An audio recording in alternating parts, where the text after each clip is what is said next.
Começa agora o Gestão Unesp 2017 e aqui no estúdio da TV Unesp nós recebemos o vice-reitor da universidade, o professor Sérgio Roberto Nobre. Professor Sérgio, muito obrigado por sua participação e parabenizo você e toda a equipe gestora pela eleição à frente da reitoria. Muito obrigado, Maíra.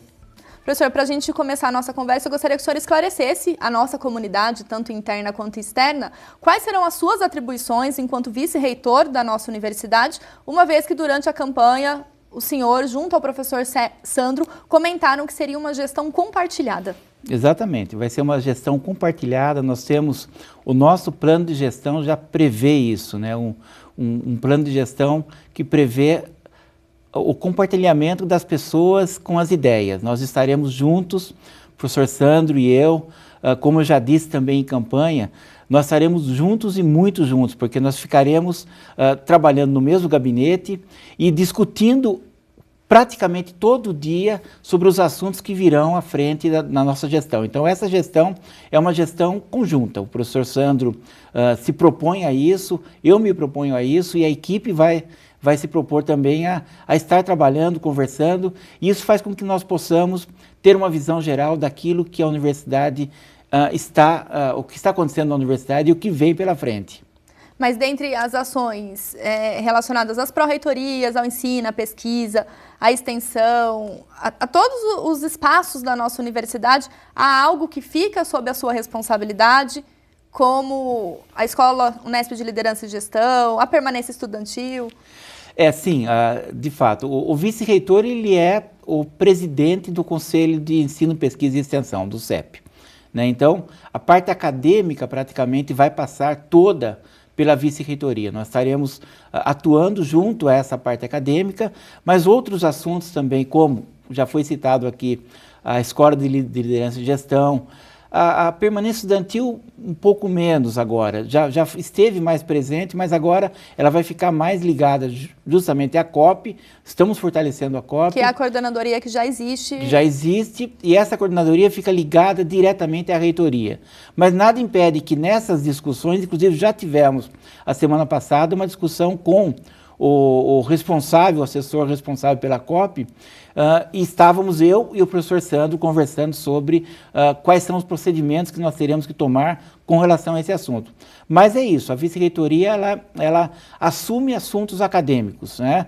E ela, dentro desses assuntos acadêmicos, nós estaremos visualizando o todo, a graduação, a pós-graduação, a extensão universitária, né, e a pesquisa. Estaremos juntos dentro de todos os assuntos para que nós possamos trabalhar de uma forma conjunta. E todos os pró-reitores se reúnem com o vice-reitor para discutir assuntos ligados ao Conselho de Ensino, Pesquisa e Extensão e também com o reitor para discutir os assuntos gerais.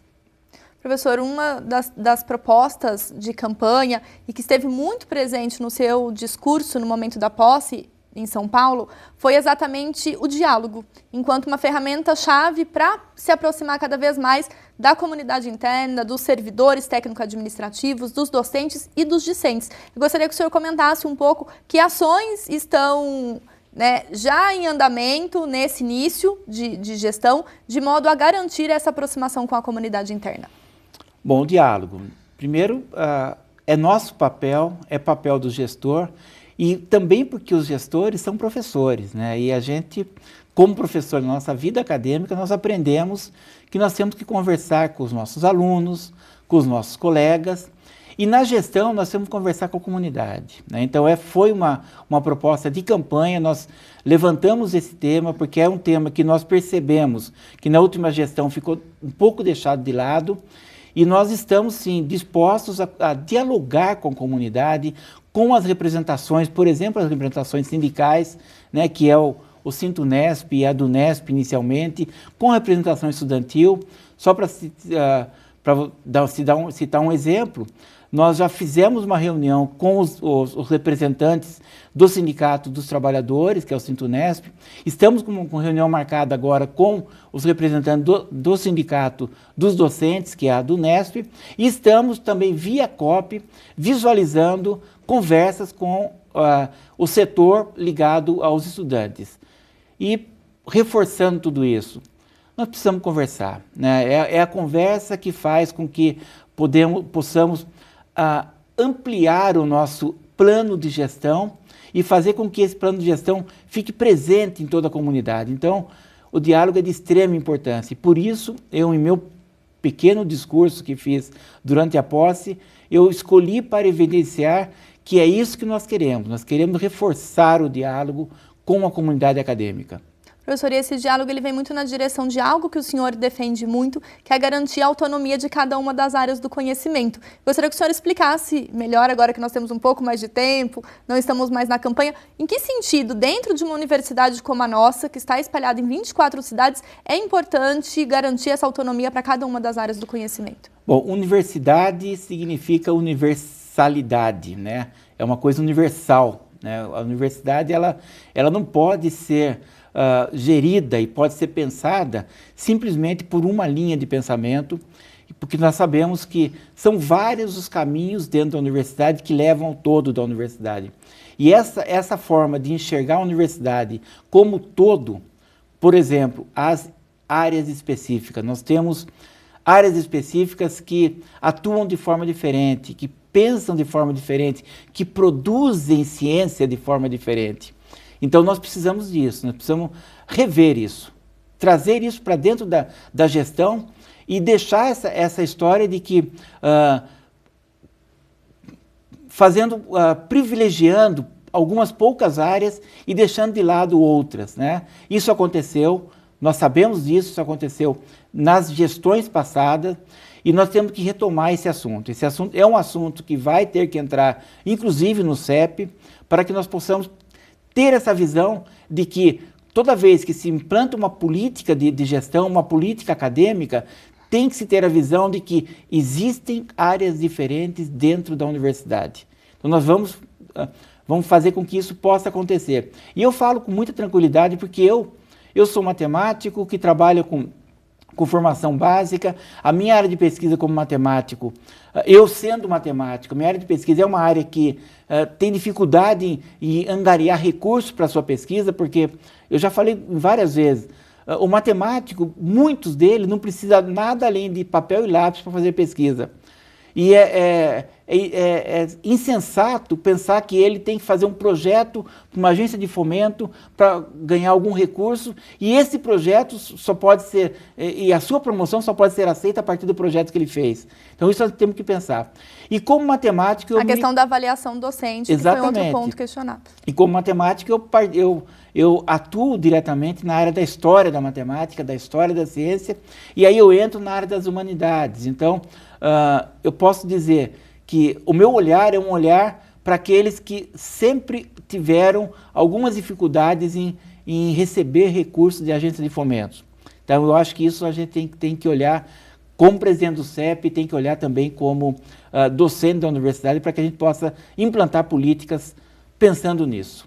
Professor, nessa direção, antes da posse, no dia 16 de janeiro, você, junto ao professor Sandro e aos demais pró-reitores e toda a equipe gestora, assessores, fizeram um período de imersão para reconhecer, identificar algumas questões que já estavam contidas no plano de gestão para o quadriênio 2017-2021 e outras a fim de estabelecer um plano estratégico, que foi um mote muito grande da campanha de vocês, de pensar de modo estratégico. Pensando de modo estratégico, né, na sua visão, qual seria a ação inicial para garantir a autonomia dessas áreas, a especificidade de cada um dos nossos cursos, das nossas unidades? Bom, o modo estratégico, o primeiro modo foi a escolha das pessoas que estarão à frente das pró-reitorias, né? Então nós temos hoje uma pró-reitoria de graduação com pessoas ligadas à área de ciências humanas, né? A graduação está... A pró-reitora de graduação hoje, ela vem da área das humanidades e isso já é o início dessa estratégia de se pensar de forma diferente, né? E claro, todo o nosso plano de gestão vai ser permeado em cima desse pensamento, que existem especificidades e por isso nós escolhemos pessoas que pensam dessa forma. Professor, pensando, né, em todas essas atribuições que cada um dos pró-reitores terá em cada uma das especificidades do ensino, da pesquisa e da graduação, o que o senhor imagina que será importante para garantir a articulação entre o tripé da universidade e não agir de modo isolado, como vocês também colocaram em outras oportunidades? Não agir de modo isolado é o ponto central. Os reitores, o reitor, o vice e os pró-reitores e a equipe precisam estar conversando e planejar a universidade, planejar as suas ações antes de lançá-las. É isso que é importante. Nós não podemos, uma pró-reitoria fazer um projeto, a outra fazer outro, e esses projetos que muitas vezes poderiam ter sido feitos em conjunto, eles saem separados. Isso não pode acontecer. Por isso, vai ser de grande importância as reuniões que já estão agendadas, que são as reuniões de gabinete, quando nós estaremos conversando a política da universidade. A nossa reunião de gabinete não é simplesmente uma reunião de distribuição de trabalho, não. É uma reunião de pensar a universidade, de pensar a nova gestão.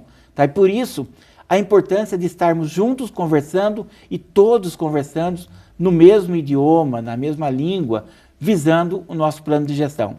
Professor, e sobre esse plano de gestão e algumas outras ações que estão previstas, a gente conversa daqui a pouco. O Gestão Unesp 2017 vai para um breve intervalo e já volta.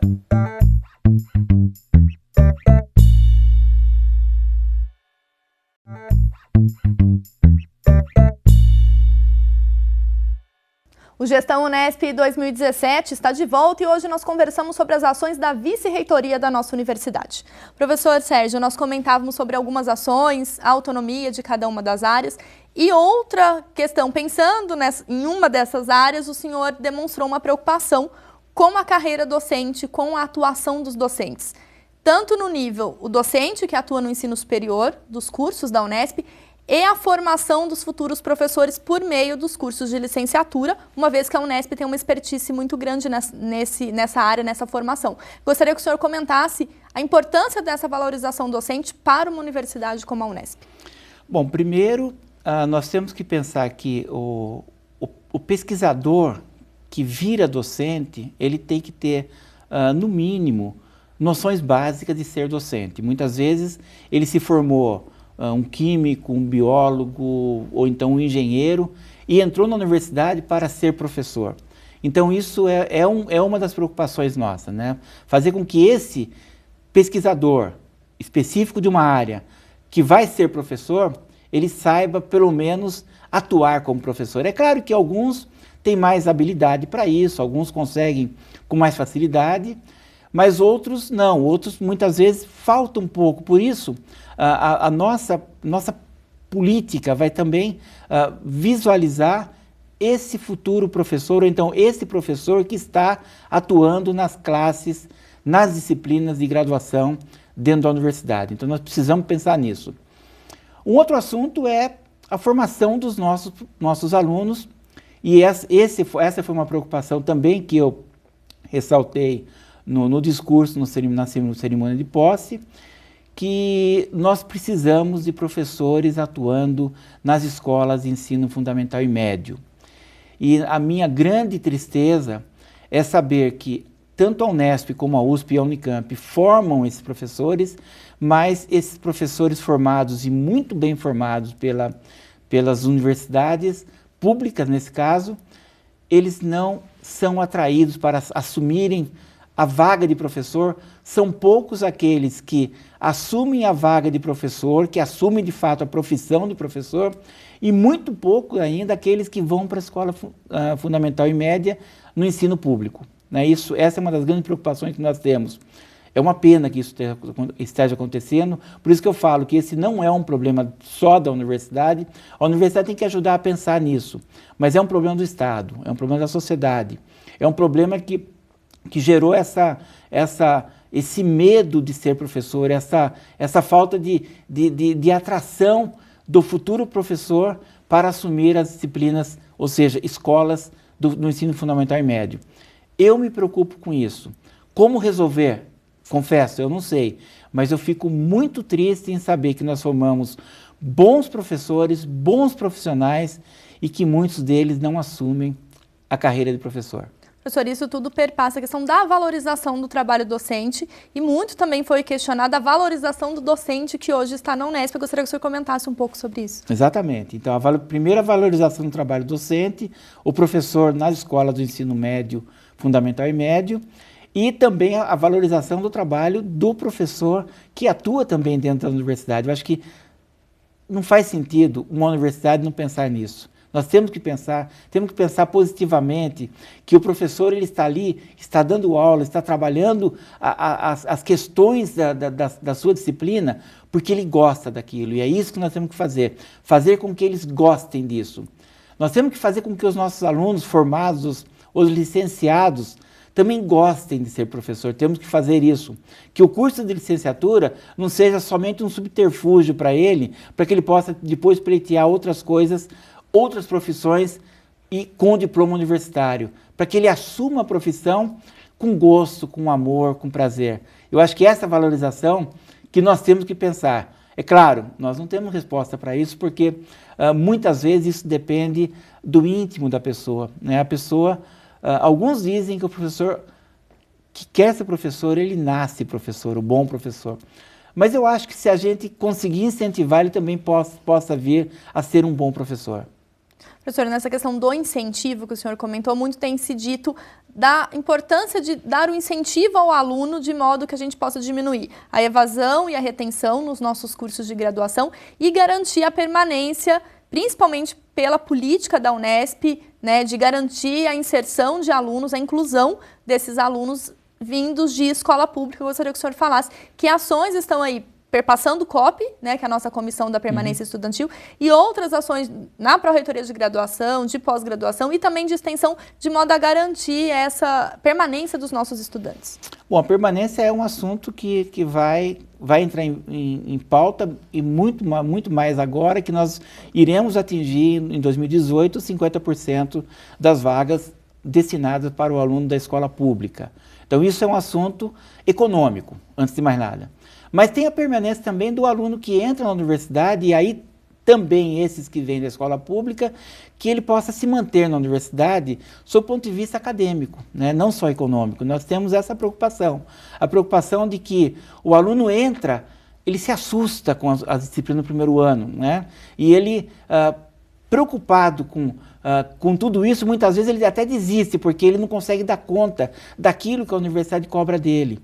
Né? Eu não acho que a universidade tem que diminuir a qualidade, mas a universidade tem que arrumar uma forma de fazer com que esse aluno ele passe a entender que a universidade é diferente do ensino fundamental e médio, que ele passe a entender que na universidade ele vai ter que dedicar mais tempo para o estudo do que estudar simplesmente a véspera de prova, porque isso não vai adiantar.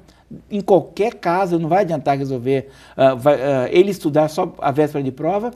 E esse é o nosso objetivo, fazer com que o aluno que ingresse na universidade, e agora eu tiro esses alunos da escola pública, eu coloco todos, porque nem todos estão preparados para assumir os cursos, as disciplinas de um curso de graduação. Mas nós temos o papel de fazer com que ele consiga assumir de forma que ele enfrente os desafios. Esses desafios acadêmicos, eles estão atrelados à questão financeira que o senhor comentou, os restaurantes universitários, as moradias, o que está em pauta, professor, para esse plano de gestão? Está em pauta, sim, está em pauta. A própria COP já fez um estudo sobre todos os restaurantes universitários, vai ser apresentado agora em algumas próximas reuniões com os alunos. Nós temos também estudos sobre as moradias, né, que essa é a questão econômica da permanência. Nós precisamos manter, mais o mais importante, nós precisamos recurso extra para isso, porque a universidade, ela que está financiando a permanência com os recursos do Tesouro, o governo do Estado poderia, de alguma forma, dar um subsídio maior para que tenhamos recursos extra para isso. E é por isso que a nossa conversa com o governo do Estado vai se intensificar. Nós estamos programando já visitas ao governo, justamente por conta dessa permanência. Que tem sido muito elogiado o fato da Unesp ser pioneira para o ingresso, a partir do ano que vem, 2018, de 50% de alunos da escola pública, pensando nessa política de inclusão, que também perpassa a questão da acessibilidade do aluno com deficiência em nossa universidade. Exatamente, exatamente. Eu acho que nós temos que pensar no todo essa acessibilidade, a acessibilidade econômica, a acessibilidade física. Isso é um desafio. É um desafio que nós vamos ter que enfrentar, mas nós estamos com muita vontade de fazer isso. Professor, mudando um pouco o tópico da nossa conversa, a internacionalização ela tem sido uma grande bandeira da nossa universidade, alcançando aí uma visibilidade internacional muito grande. O governador Geraldo Alckmin, durante a cerimônia de posse, ele ressaltou que tanto o senhor quanto o professor Sandro têm uma experiência internacional no currículo. De que modo que essa experiência de vocês, pode contribuir para aumentar, solidificar a internacionalização em nossa universidade? Bom, essa experiência, de fato, vem a calhar numa hora que nós estamos internacionalizando a universidade. E é importante que os dirigentes conheçam o que é uma universidade no exterior. E conhecer não é só fazer visita, não. É ter vivenciado, ter morado, né? Eu morei 6 anos vivendo em universidades fora do país, né? O professor Santos também morou 3 ou 4 anos, 3 anos pelo menos, vivendo em universidade fora do país e conhecendo qual é o mecanismo de atuação dessas universidades. Bom, com isso, nós podemos visualizar a nossa internacionalização. Primeiro, sabendo por experiência, sabendo por ter vivenciado como que funcionam as universidades que já estão solidificadas no mundo acadêmico, né? E, para isso, tentar trazer algumas experiências para a nossa construção da nossa universidade brasileira. Isso é de grande importância e eu fiquei feliz nessa ressalva que o governador fez, destacando que isso é importante e ele enxerga isso como importante e nós também enxergamos isso como importante. E a questão da inovação, professor, que foi outra bandeira de vocês durante a campanha? Bom, a inovação ela vai, claro, tanto a inovação tecnológica, mas a inovação na forma de gerenciar, de gestão, isso é importante, né? Nós não pensamos só em inovação tecnológica, de criar produtos e criar patentes, não pensamos nisso. Nós pensamos na inovação de gestão. A gestão com inovação. Inovar na forma de atuar junto à administração, de atuar junto às demandas da universidade, inovando. E, claro, aí volta a experiência internacional da equipe, né? A equipe enxerga como que nós podemos inovar e, claro, utilizando uma inovação que vai fazer com que nós tenhamos uma gestão com planejamento, que é essa a nossa proposta de gestão. Professor, diante deste planejamento, para a gente finalizar, o que o senhor espera para este primeiro ano de gestão à frente da vice-reitoria da nossa universidade? Bom, a comunidade pode esperar de nós que nós estamos empenhados e bastante. Agora, o que nós esperamos? Nós esperamos o apoio da comunidade, porque nós sabemos e todos sabem as dificuldades que nós iremos enfrentar, principalmente sob o ponto de vista financeiro. Nós temos já em mente as dificuldades que nós teremos, fechamos uma planilha de orçamento só com 12 folhas e isso a gente espera. E o que a gente espera é que nós tenhamos o apoio para que nós possamos passar essa tormenta, né, e entrar na calmaria. Professor, a gente deseja sorte a você e a toda a equipe gestora à frente da reitoria da nossa universidade. Eu gostaria de agradecer a sua participação aqui no Gestão Unesp. Sou eu quem agradeço. Na verdade, é muito importante nós estarmos aqui na TV Unesp e divulgando as nossas ideias e a nossa política de gestão. Muito obrigado. Muito obrigada, professor. O Gestão Unesp fica por aqui. Acompanhe as demais entrevistas ao longo de nossa programação e também em nosso site. Obrigada pela companhia e até a próxima.